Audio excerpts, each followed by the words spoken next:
All right, so we're here. We're live again, and what we're going to be talking about today is the creation stories in the book of Genesis. And of course, your questions and answers along the way. That is a huge part of it. But one of the things that gets people all up in arms is this idea that the sort of evangelical fundamentalist churches teach that says that the Genesis argues for a 7-day creation, which is just not the case. The book of Genesis does in no way argues for a scientific 7-day creation. That's not what's happening there. That's not what is going on. And it's really clear when you dive into it and when you understand what's going on in the beginning of the book of Genesis, you can very quickly, very easily let go of the fact that it is in no way a science book, right?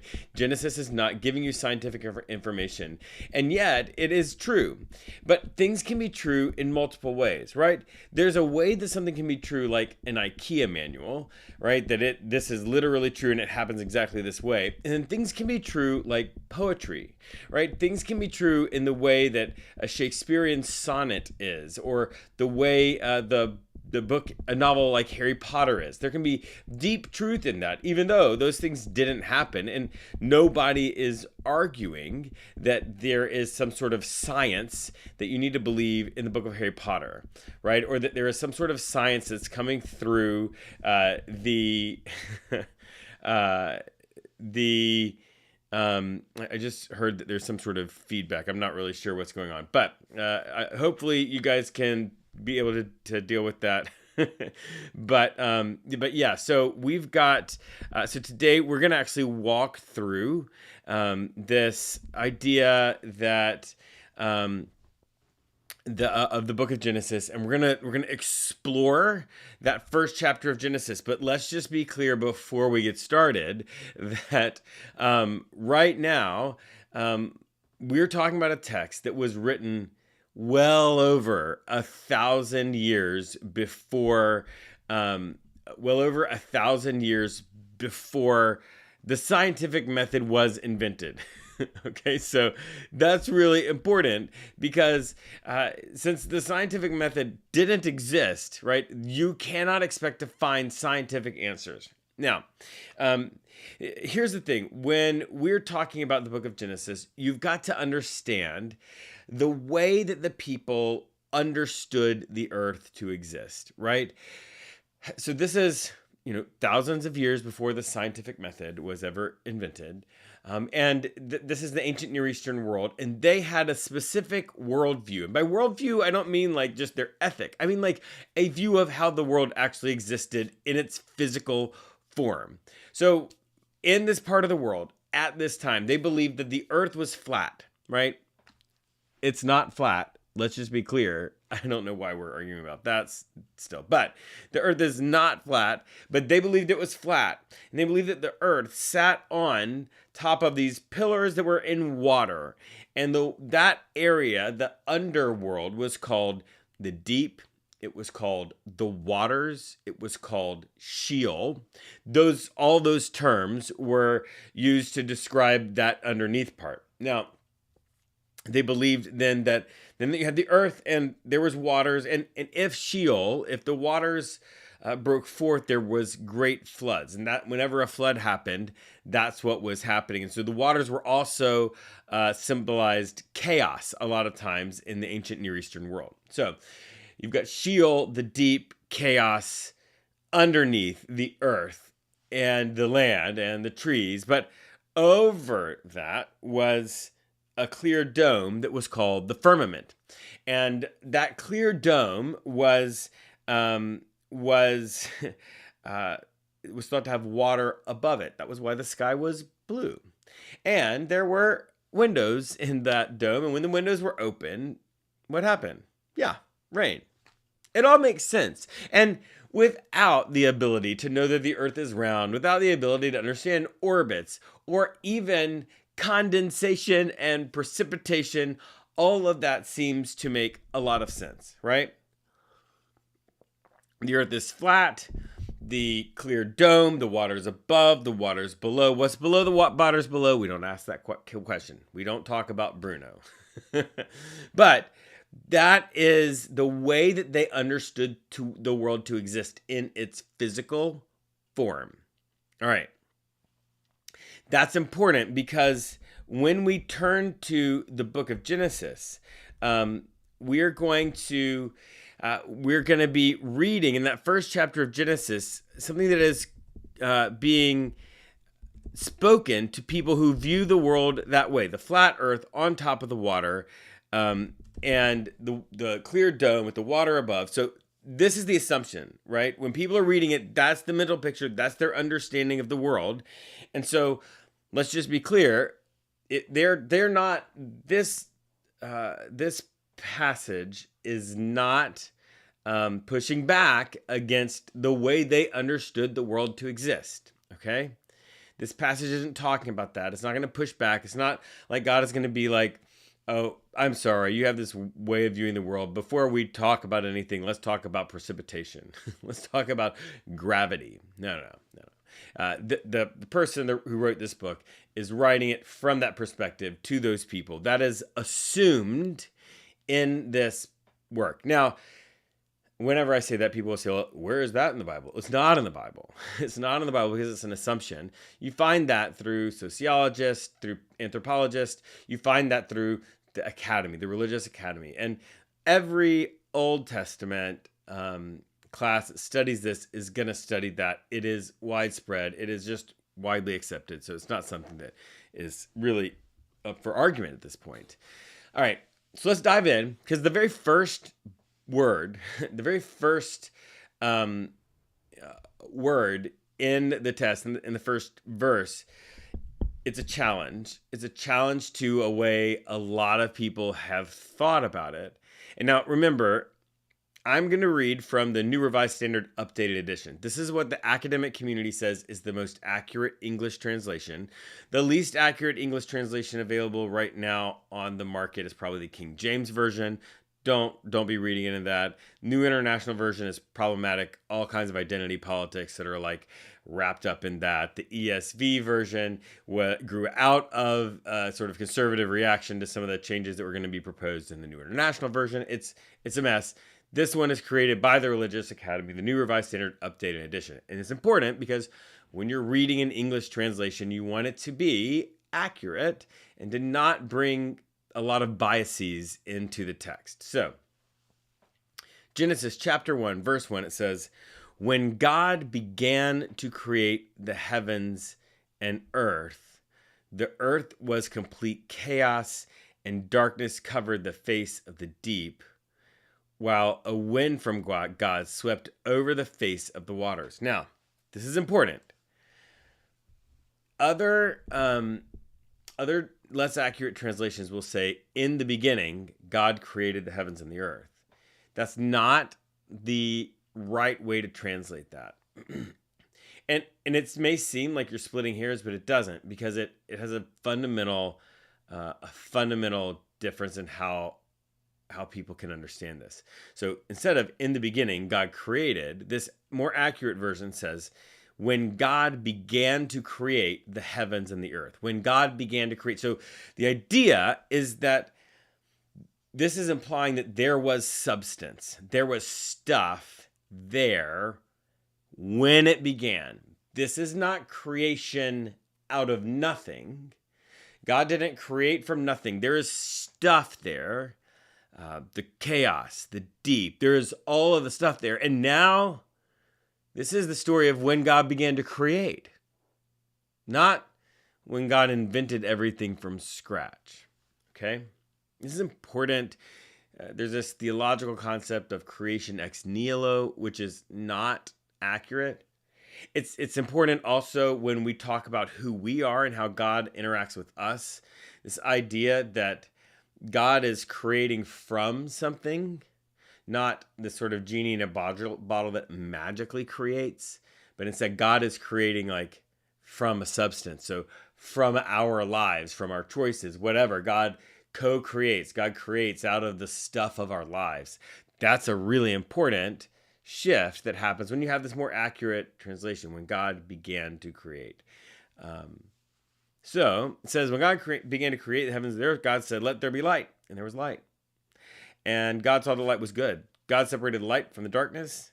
God called the light day, and the darkness he called night. And there was evening and there was morning the first day. Beautiful. That sounds really wonderful and poetic. If it sounds wonderful and poetic, it's because it is poetic. This is high poetry, philosophical poetry. This is all metaphor. And if you were able to read in that context, read like that original language, you would be seeing, oh wow, this is poetry. This is another important piece, because when you realize something is poetry, you don't take it literally. Yeah, you don't take it literally. No one goes to a poem looking for literal scientific meaning. We shouldn't be doing that here. So there's this beautiful poetry, this beautiful symbolism of God speaking, and God creates the day and then divides the day from the dark, or the darkness from light, and it calls it day and night, and there's evening and morning the first day. And then God says, let there be a dome in the midst of the waters. Remember what we said. They believed the earth was flat, it was sitting on top of waters, and there was a clear dome, and there was water above. That's why the sky is blue, and that's how it rains, right? This is the creation of that. Let there be a dome in the midst of the waters. Let it separate the waters above from the waters below, Sheol. And so God made the dome and separated the waters that were under the dome from the waters that were above the dome. And it was so. God called the dome sky. And there was evening and morning the second day. So we've got day and night. We've got the sky and the air, right? And then the next day, God said, let the waters under the sky be gathered together in one place, and let dry ground appear. And it was so.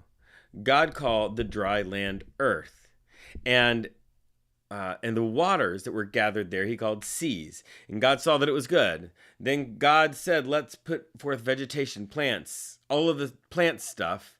And that happens. And God saw that it was good. And there was evening and there was morning the third day. And here we get a refrain, right? God looks at something, God sees that it's good. This is important because when God creates something, he creates something good, which means that all of creation begins from a good place, right? The internal, the most true thing about any part of creation is goodness. That's important. It's going to be even more important when we get to the end of this. Okay, so God does all of that in this story. Again, not a literal story, not exactly what happened, a story to tell us deeper meanings, deeper truth. And this is where you start to really get it. In verse 14, and God said, let there be lights in the dome of the sky to separate the day from the night, and let them be signs, for signs and seasons, days and years. Let them be lights in the dome of the sky to give light on the earth. And it was so. God made the two great lights, the greater light to rule the day, and the lesser night to rule the night and the stars. And now we have a real problem. God has, on day one, created night and day, right? Light and darkness. We're on day 4. And only now God is creating the sun and the moon and the stars. You can't have light and darkness. You can't have day and night without the sun and the moon and the stars. When anyone with a logical brain approaches this seriously and begins to read it, this is the point at which they begin to say, okay, this is dumb, right? This is not scientific. This is not the way the earth was created. It's not possible to have day and night without the sun, moon, and stars. Now, some people, when they bump on that, especially if they've grown up in a tradition that told them that they have to believe that way, they have to have a literal understanding of the Bible. They say, all right, that's it. It's not real. Peace out. You guys are crazy. But that's not what we need to do. Because that's taking the Bible literally. And if you have been on live streams or seen my videos, I say it over and over again. We need to take the Bible seriously, not literally. Actually, I've got a t-shirt that says take the Bible seriously, not literally. You can go to noomacommunity.com/store. Nooma, Nooma, community.com/store. And you can, there's that t-shirt and a cup and some other stuff. Anyway, take the Bible seriously, not literally. Because once you read that, you say, okay, this isn't scientific. This is not what this is about. And hopefully, if you're taking the Bible seriously, not literally, it makes you lean in instead of opt out. Because when you lean in, there is deep truth. The deep truth that has informed movements and changed people's lives and helped them figure out reality and who they are for millennia, as long as you stay engaged, right? So, God makes the light, the sun and the moon on the fourth day. Now, I want you to start paying attention because there is a pattern. Day 1, light and dark. Day 4, sun and moon. Day 2, God creates the sky. Okay? So then we have day 5.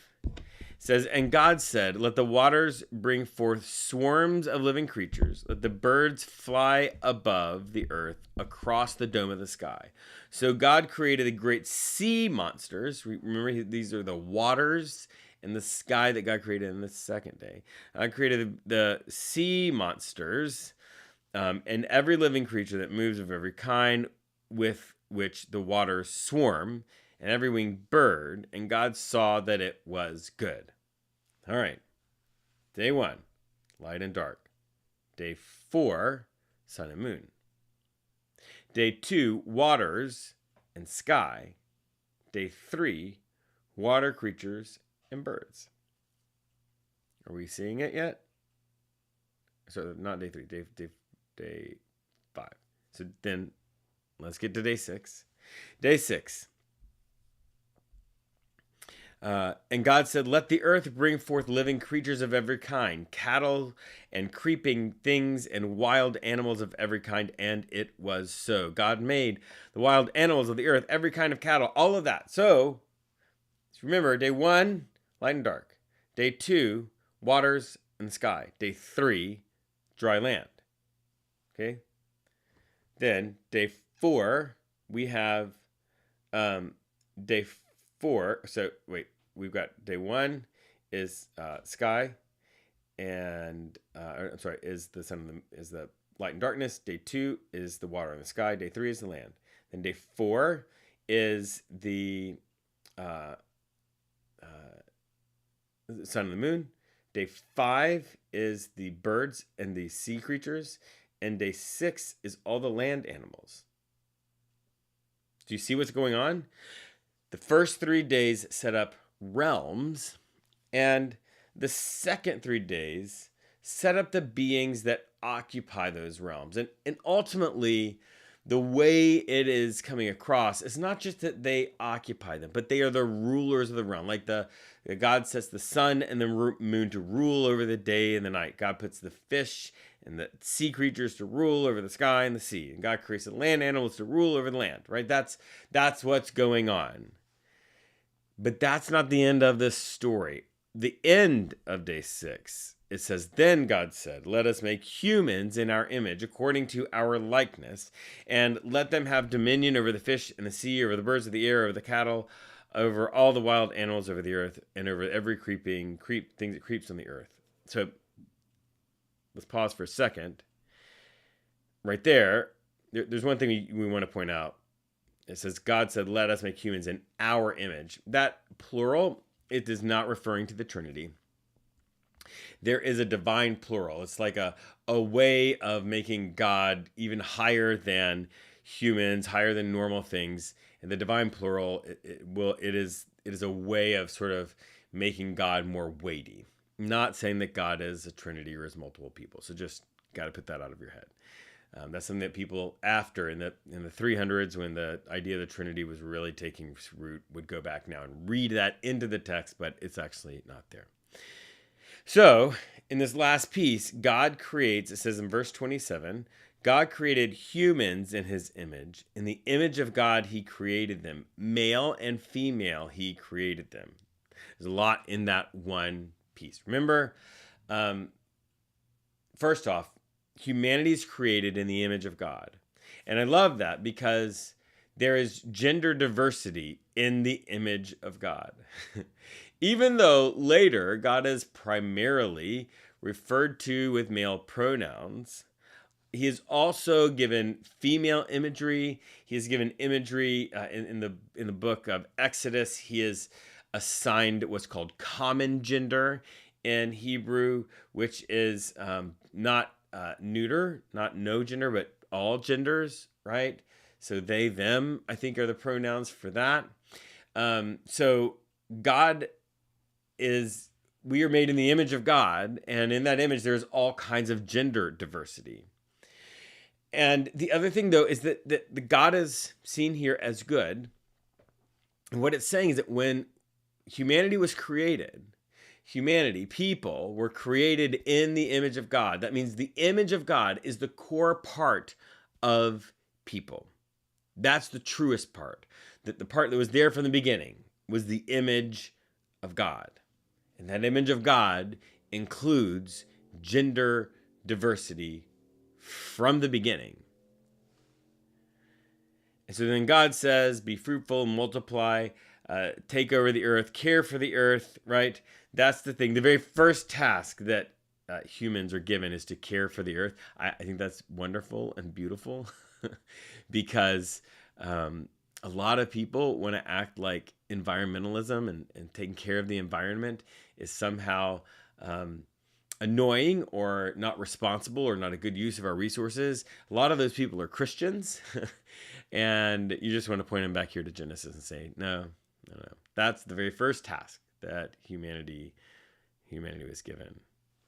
And after God makes humanity, after God finishes creating, God saw, he looked over everything, and God saw that everything he had made was not just good, it was indeed very good. And there was evening, and there was morning, the sixth day. And then on the seventh day, God takes a freaking break, which implies that God is the highest. Because the only people that could take breaks in the ancient Near Eastern world were the wealthy, the rulers, those kind of people.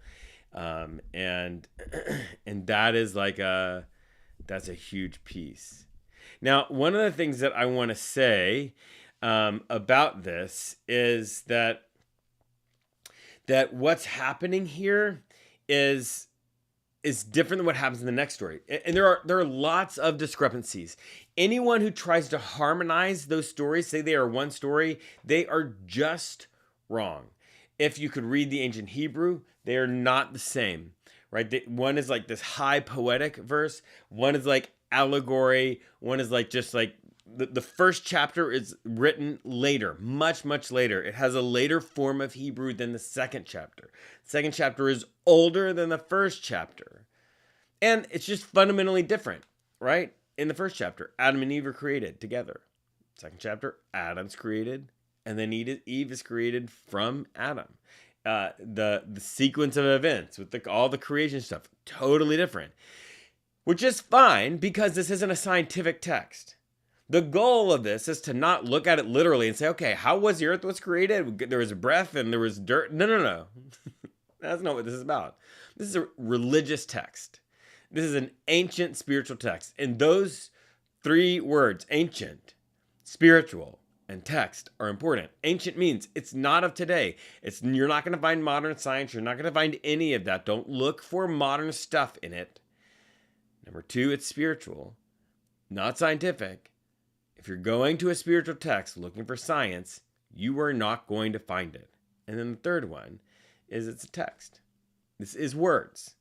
And the words are meant to convey meaning, but those words convey meaning to an original people, those first people who are hearing it. And so it's important when we're looking at ancient words to make sure that we are being careful to not read our modern ideas, our modern concepts into what was there. Now, I'm going to invite you to ask some questions. You can ask the questions about Genesis, about anything, but just go ahead and post those in the chat. I need to bring up the YouTube chat as well, because we are live on Facebook and YouTube. Though YouTube, we always have a lot less people watching live. So I'm normally paying most attention to our TikTok feed. So if you want to post a comment, a question, I would love for you to do that. That will be really helpful. And I'm going to start looking at those. I'm going to start looking at those right now and answering those questions as they come in. Beach Walk, he says, I truly enjoy listening to your posts. Thank you so much. Let me see, scroll back for some questions here. And oh man, a lot of people liking this feed. I appreciate that. Okay, can you mention the Bible I recommend again? Yeah, absolutely, Catherine. So the quick answer is there is a Bible version called the New Revised Standard Updated Edition. It is a Bible that's created by the religious academic community, including members from the Society for Biblical Literature, which is the sort of like, if you want to imagine it as the bar or the medical version of that like makes sure all the leading scholars are there. That's what that is. And so we're gonna turn off this YouTube one. So yeah, that's what you're getting in the New Revised Standard Updated Edition. It is the most recent, the most up-to-date version. There are other versions that I like as well. I like the version that is called the CEB, the Common English Bible. Sometimes the New Revised Standard Updated Edition, even though it's very accurate, there's points at which it can be a little hard to read. So the CEB is also a good, very accurate version of the Bible, even though it is not, it's not maybe the most accurate. If you've got more questions, you can put those into the chat, and I'm going to be answering those questions as they come into the chat. I will say a little bit about the King James Version and why the King James Version is the least accurate translation of the Bible on the market right now.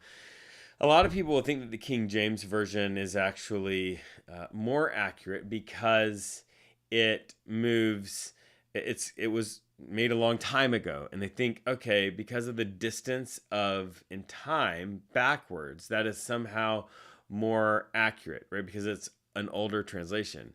But that's the exact opposite, because what happened was, since then we have discovered many more older versions, older ancient parts of the text, like older manuscripts, older writings. And so since then we've got a lot better understanding, and we're able to show how a lot of passages changed over time. There are parts of the Bible that you actually won't see. You will see verses missing. And that's because we know that they were not in the original. The easiest place to look for that is in the end of the book of Mark. That part about holding snakes and drinking poison, that wasn't in the original version. And so good translations will bracket it, will gray it out, will put an asterisk, and you'll find somewhere in there that says this is actually not in the original version. So yeah, if you've got questions, though, go ahead and put those into the chat. Catherine, you said, I learned King James wrote a book on demonology. He sure did. And it's really interesting to read. I'll be honest. So the King James Version is not accurate. New Revised Standard Updated Edition is the one you want. If you want something that's a little bit more readable but still really accurate, the Common English Bible. And if you want something that's just really fun to read, that puts things into modern idioms, I really, really do like the Message Bible. It's fantastic. It's easy to read. Yeah. Catherine, it says, so King James wasn't a Christian. I didn't know King James. I don't know if he was a Christian or not. And I generally, I generally don't like make that call about somebody because I don't know. I feel like that's God's gig, right? um, yeah, yeah. So who knows who is actually gonna count as a Christian in the end? All right. If you've got a question about God, about the book of Genesis, about the weird creation science, about the evangelical interpretation of the Bible, about why the Bible doesn't say that queer people are going to hell, any of that stuff, if you want to ask that question here in the chat, I am doing that right now. And for those of you who don't know, I actually have a book coming out, and the book is called, and I have to be careful because sometimes when I say this on the interwebs, and especially on TikTok, when I say the title, it can get banned. But it's called How to Not, and the word rhymes with duck, but How to Not as a Christian. And it's a book that we created together here on TikTok. We talked about the title, and then I said, what should the chapters be to help people not do bad as a Christian? And yeah, we came up with chapters, wrote the chapters, and it's coming out in February. But actually, I've got pre-release copies that are available. And if you would like to get one of those, they're signed. I'm mailing them to you. You can go to my profile and you can get it. It says there's chapters like what the Bible actually says about hell. A chapter why LGBTQ people aren't going to hell. A chapter on why you should be pro-choice because God is pro-choice. There's a chapter in the book about why doubting your faith is a good thing. Another chapter about actually how to choose beliefs that work for you. It's called How to Not.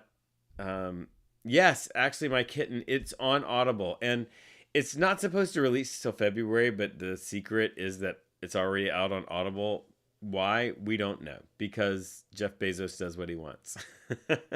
So you can check it out on Audible as well. It's going to be on Amazon. But if you want a signed copy, if you want to be part of the pre-release, people get it a little early and maybe even help us spread the word, that would be great. It's really fun, and it's really like a gift book. Part of our marketing is to take a book and leave it on a coffee table at a church and take a picture of it and tag us in it. But the book it tells you atheists are doing okay. Chill out. It talks about why we need to stop altar calls at camp. It talks about how tithing is not in the Bible. And let's stop manipulating people about money. So really, that's that. And if you have any questions about any of the stuff from the book, I'd love to give you just the content right here, right? Why the Bible says that LGBTQ people aren't going to hell, what the Bible really says about hell. Any questions that you have, just put them in the chat, and I will answer them right here. We just finished talking about Genesis and how Genesis is not a science text.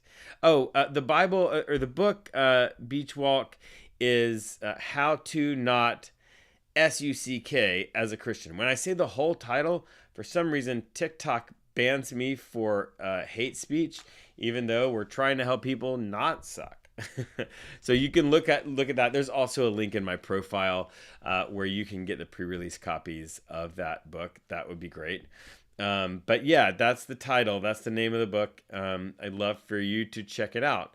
The other thing is that we have this community called Not Church. Not Church is a fun group because it's well, somebody said, is it's like church? It's all the things you want from a church, like people who are talking about religious things, trying to find religious beliefs and practices that work for them. But they're not telling each other they're going to hell because they believe the wrong thing. People are really there for each other. If you would love a space like that, a lot of people that aren't sure they're Christians or anything, but are really trying to figure all that out, you'd love it. You can go to patreon.com/skepticpastor. That's patreon.com/skepticpastor. It's $3 a month. It's $3 a month just to pay the bills there. We're not going to ask people to give a percentage of their income. It's to pay for what you get. If it works for you, great. If it doesn't work, just stop paying. All right. I'm Jeremy. I'm a deep skeptic. I'm also a pastor. If you've got a question, I would love for you to put that in the chat, and we will answer those questions live. It is Sunday night. And oh, my kitten, I'm so glad that you just downloaded it on Audible. Please let me know what you think about it. It's my first book that I've actually had an audio book as part of it. So I'm really happy about that. I recorded the audio book in a studio, and that was a whole lot of fun. All right. The book that she was talking about, How to Not SUCK as a Christian, it talks about what the Bible actually says about hell, which is not much. What the LGBTQ people, the Bible doesn't say queer people are going to hell. It also has a chapter in it about evangelism and like how we don't need to preach on street corners, all that kind of stuff. I'd love to answer your questions though tonight. So if you have a question, go ahead and throw that in the chat. That would be amazing. I grew up in a place where they taught me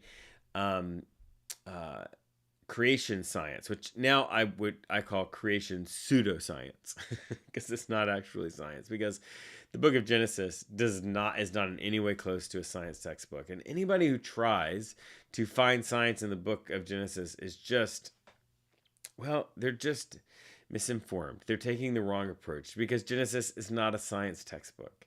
It's an ancient spiritual text, and you have to approach it that way. If you don't approach it as a spiritual text, you approach it as a scientific text, you're going to get information from it that it was never intended to give. So, yeah, that's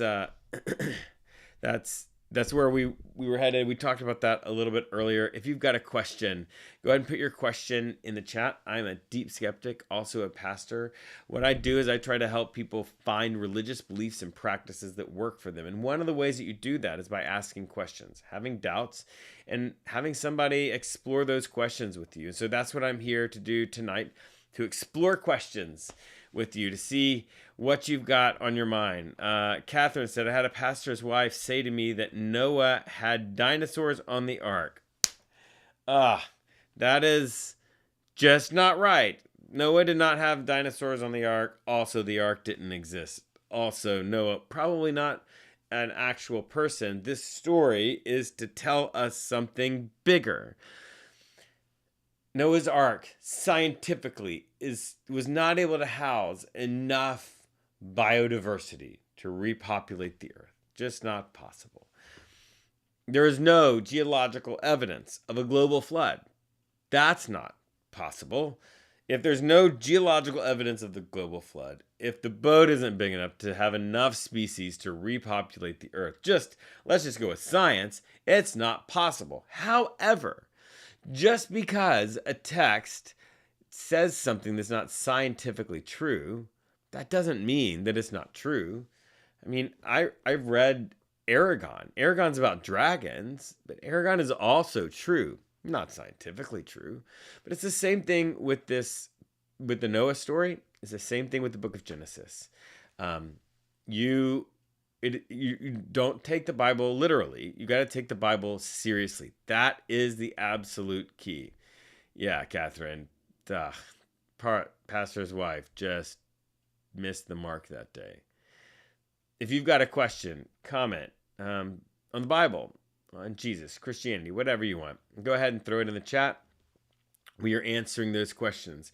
Are we meant to be vegan? This is a good question. Genesis 1:26 and 29, providing all the seeds, etc. Let's look at that. Genesis chapter 1, verses 26 through 29. Let's see. We've got to refresh my Bible page so that I can get access to that again. 126. All right. It says, God says, let us make humans in our image, according to our likeness, fish and eat, all that stuff. And then God bless them, be fruitful and multiply the earth and subdue it and have dominion over the fish and over the birds and over the living creatures that move on the earth. God says, see, I've given you every plant yielding seed that is upon the face of all the earth, and every tree with the seed in its fruit. You shall have them for food.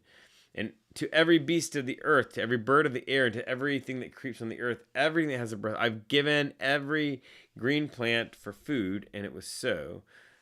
God saw everything that he had made, and it was good. Now, that, on the face of it, if we're taking it literally, does only refer to plants as food. However, again, this text is not intended to be a dietitian, right? That is not the goal of this. And so to look at it for that bit of information, it's fine. There's nothing wrong with it, except that like you're not going to get that information back, right? It's like looking at a phone book, and trying to get demographic information from it. Sometimes you can. A lot of times it's going to be off or skewed or wrong. The goal of the phone book is to give you phone numbers, right? Also, we don't have phone books anymore. So if you're under like 100 years old, you might not know what I'm talking about. But, so doing that with the book of Genesis and saying it means that everybody should be vegan, it's the same as doing that with the book of Genesis and saying that the earth was created in 7 days. Neither of those things are true because it's not an intended meaning. What you're looking for in that text is religious and spiritual meaning, not diet advice or anything similar to that. Oh, my kitten, it says, I bought the book to defend against the alt-Christian hate and inform myself. Man, that is great. She's talking about the book, How to Not SUCK as a Christian. If I say the whole thing, TikTok bans me. So for religious hate, which is not what it is. But this book that I wrote, coming out in February, you can get the pre-release copy. There's a link in my profile, but it has chapters like Good Christians Doubt. It has chapters like you should be pro-choice because God is pro-choice. The Bible doesn't say that queer people are going to hell. Also, a chapter that says you should know what the Bible actually says about hell. The Bible says very little about hell. But here, I'm not just trying to promote that book. I'm hoping that you'll ask some questions. It can be about those things, about what the Bible actually says about hell or queer people or any of that. Or something else, some burning question that you've had about God or religion. We were just talking about Genesis. Whatever that is, I'd love for you to ask your questions in the chat. That's what I'm doing right now. I'm doing my best to answer all of those questions. If you throw those in the chat, I'm going to do my best to answer them, and tell you that one of the things that we do together is we are in community. We have this wonderful community of people that talk about our faith and what's going on, and what we're deconstructing, and nobody there tells you you're going to hell because you're believing the wrong thing. It's called Not Church. You should check it out. Use my Patreon, patreon.com/skepticpastor will get you in. All right. I'm a snake. This is great. I love your name. And she asks, I don't know. They ask, do you ever find that deconstruction weakens your faith? That's an interesting question. Because I think that the question of having weak and strong faith is maybe a duality that's not helpful. Because at least when I have heard weak versus strong faith, I have heard people, I've heard it used to like make people feel bad, right? Used to like say, oh, you have weak faith. You shouldn't do this or shouldn't do that. It's used as a guilt. When I think that my question would be, are you exploring your faith? Like, are you growing in your faith, your spiritual understanding? And by that, I don't mean in some sort of like up and to the right kind of trajectory, but but more of like a um, of like growing roots and trimming the dead parts off, right? And I think that the doubts and questions, that deconstruction actually helps you grow in your faith.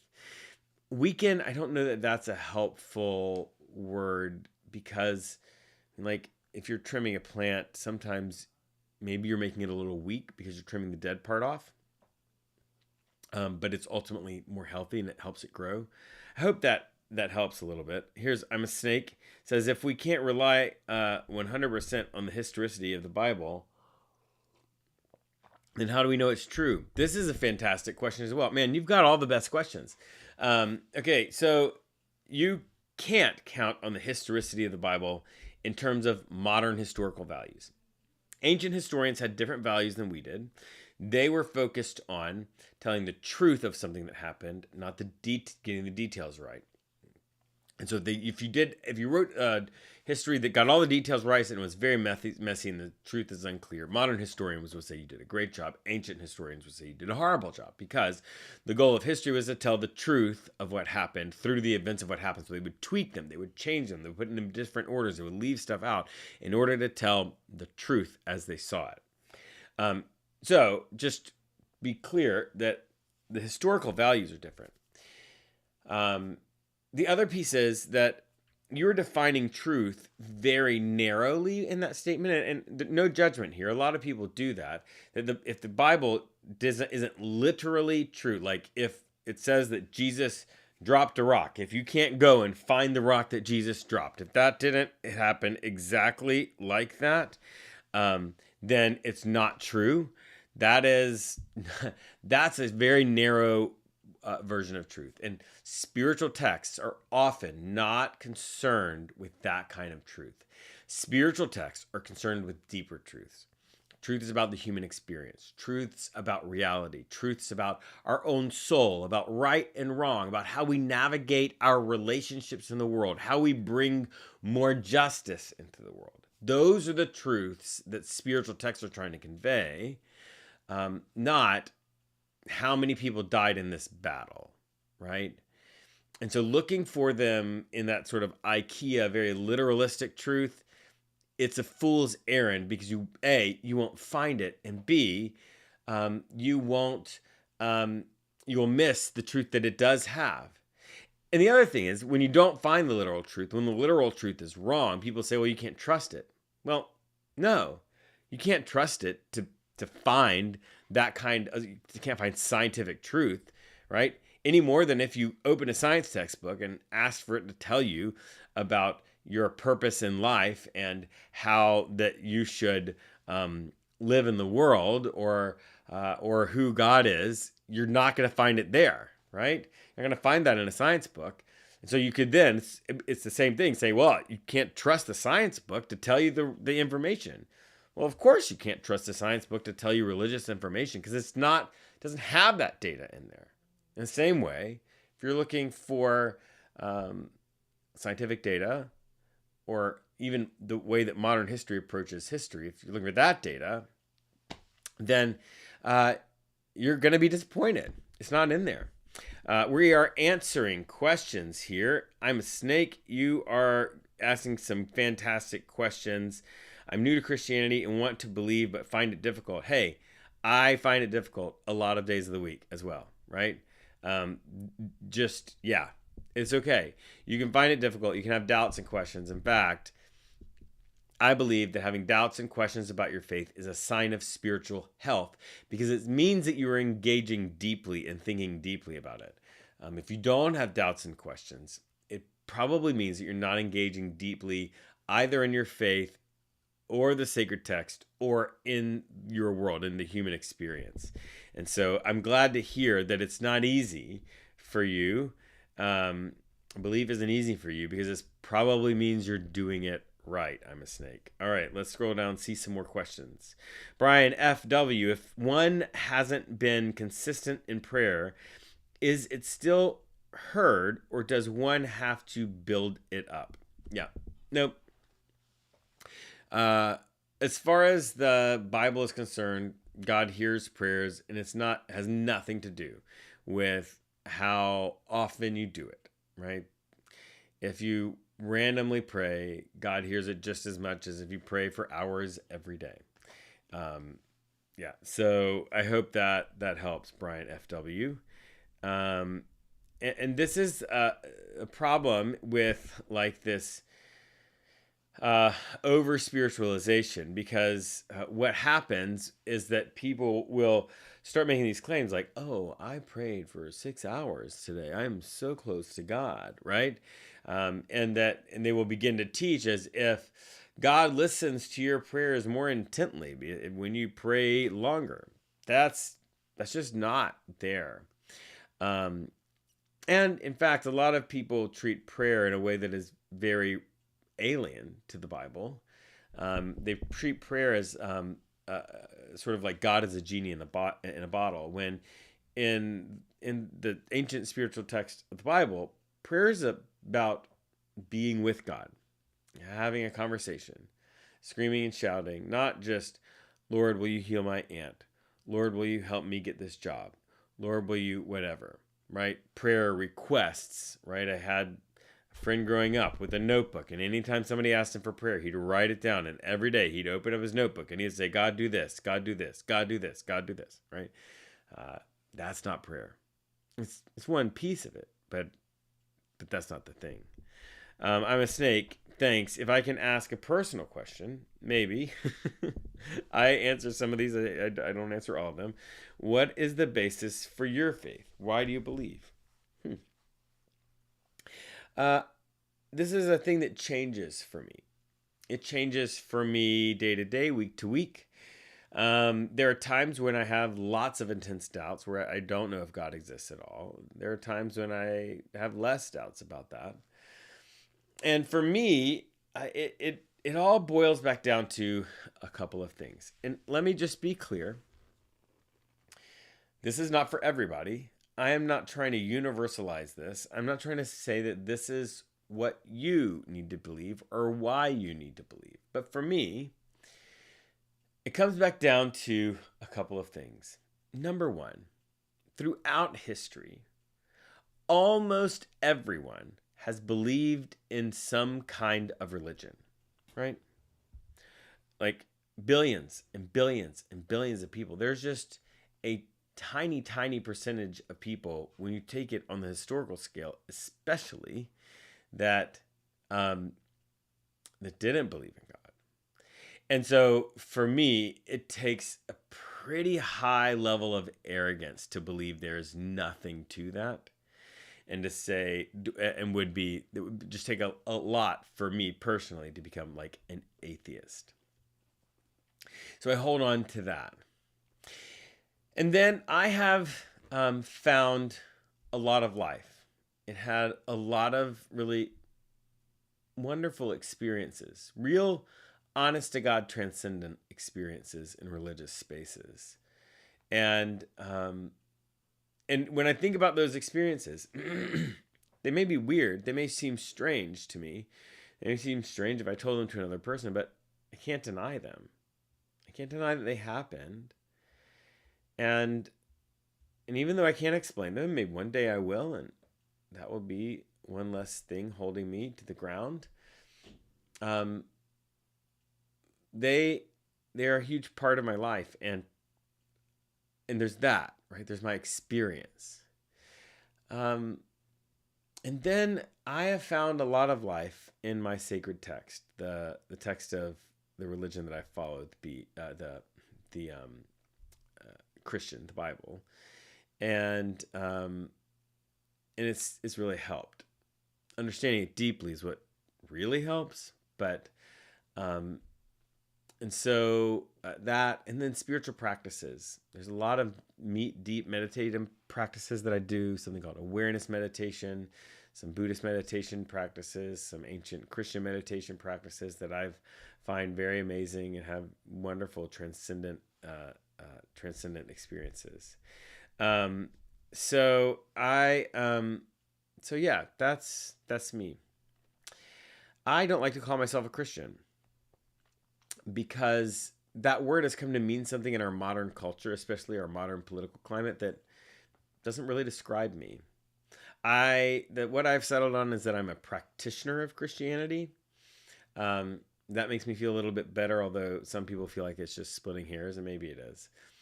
Um, but yeah. So you said sort of what I believe. I wanted to give all of those pieces to that. I will tell you that I've got this book that is coming out, and here I've got this giant version of the cover, and I can't show the whole thing because whenever I show the whole thing all at once, um, it TikTok bans me. So it's how to not.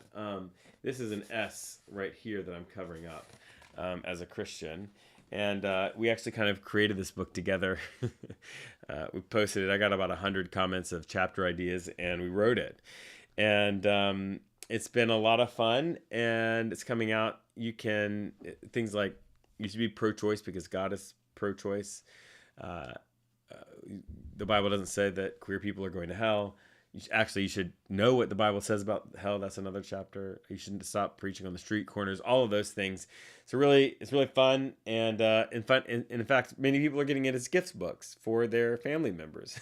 they want to improve, or maybe just to leave on the coffee table in a church lobby. Anyway, there's a link in my profile where you can pre-order a signed copy, and I'm going to ship it out to you. So yeah. We're answering questions, though, here in the chat. I've got one here from Beach Walk. What's your thought on not attending church but feeling very spiritual, where two or more are gathered in his name? That passage. I think it's fine. To be honest, a lot of the people that I know have been so hurt by the church that they can never go back. In fact, we've got this little community called Not Church, full of people like you, Beach Walk, that they can't go to church, but they do want a community of people to talk about spiritual things with, like a church, but without somebody telling them they're going to hell because they use tarot cards. And we call that group Not Church. It's on Discord. You can get to it from Patreon. My Patreon is patreon.com/skepticpastor. $3 a month gets you in. We charge the $3 because we're not going to ask you to give a percentage of your money. You just pay for what you get. If it works, great. If it don't work, stop using it. But yeah, I don't think you have to go to church. And I know a lot of people who just can't. And it's not their fault. It's the church's fault. And I think that the church having ruined so many people's faith, I don't think God cares one bit if you don't go to church and you connect with God in the woods, in the forest. God just wants people to connect and to have spiritual lives. God, the universe, whatever you want to call it, right? All right, Catherine S. Yep, since leaving the evangelical church, my mindset has changed and how I view other faiths. In fact, I feel that I am more accepting of others and embrace people from all walks of life. So many people have that story, Catherine, that letting go of the evangelicalism made them more connected with spirituality and with other people. Less judgment of other people. Also, you're welcome, Beach Walk. Yeah. If you've got a question, you can put it in the chat. I'm reading those and responding to those. Hayden, a fair comment that going to church does not meet the not forsaking the gathering of believers. Yeah. So gathering of believers, I mean, that can be anything. It doesn't have to be church. Church is an institution. It's an institutionalized expression of that value, but that can help.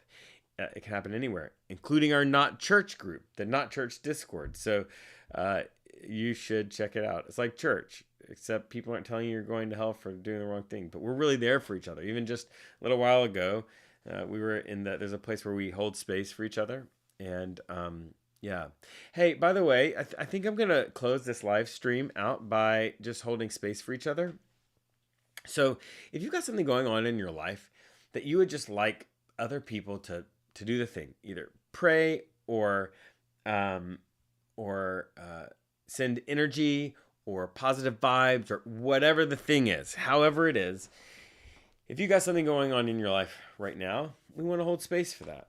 And if you want to put that in the chat, I'm going to read a handful of those. We're going to hold space for each other for the last little bit of this live stream. And so if you've got something going on in your life, just put it in the chat. I'm going to read it. We're going to hold space for that. And holding space can mean lots of different things. For some people, it means prayer. For some people, it means positive intentions. For some people, they've got the energy stuff that they do. Whatever it is, whatever you're going through, we're going to just hold space.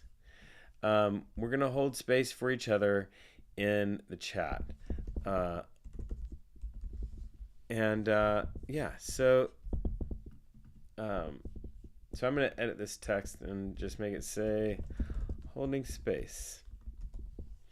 And we're going to say that share what's going on in the chat. And we'll do that for the rest of our time. And I hope that you'll take advantage of that.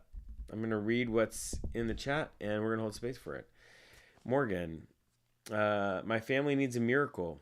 Whatever you all do, please hold space. I get that, Morgan. We're holding space for you right now. People who pray are praying. People who do the energy stuff are doing the energy stuff.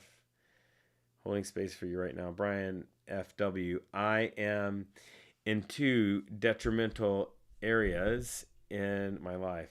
Please remember me. Yeah. We're doing that right now.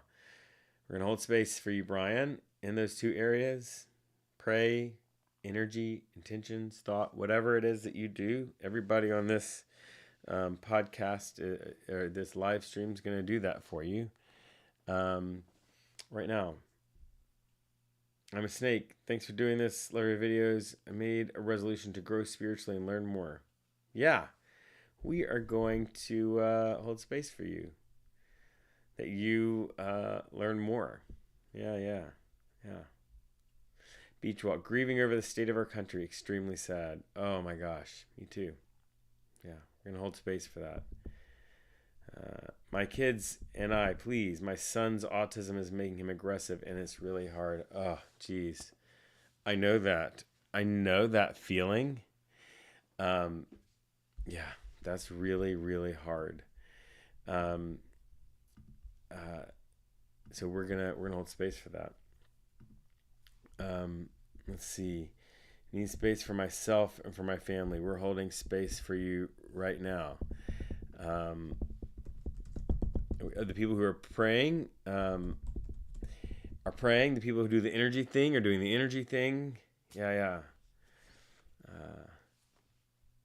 We're fighting against corrupt government systems, holding our kids on false pretenses. Yeah, we're going to hold space for that too. Yeah. Thinking of everyone in this chat. Thank you so much for those of you staying on to hold space. Former Jehovah's Witness, deconstructing my faith and figuring out what that means. Yes. Holding space for that. Deconstruction is hard. It can be really hard. I'm so sorry you're going through that. We're going to hold space for you. Praying people are going to pray. The energy people are going to do the energy thing. Yeah. A special needs parent, totally get it. Oof. Yeah, this is powerful. I'm going to hold space for all of you guys who are here. But we're going to close this out, and I will see you next time.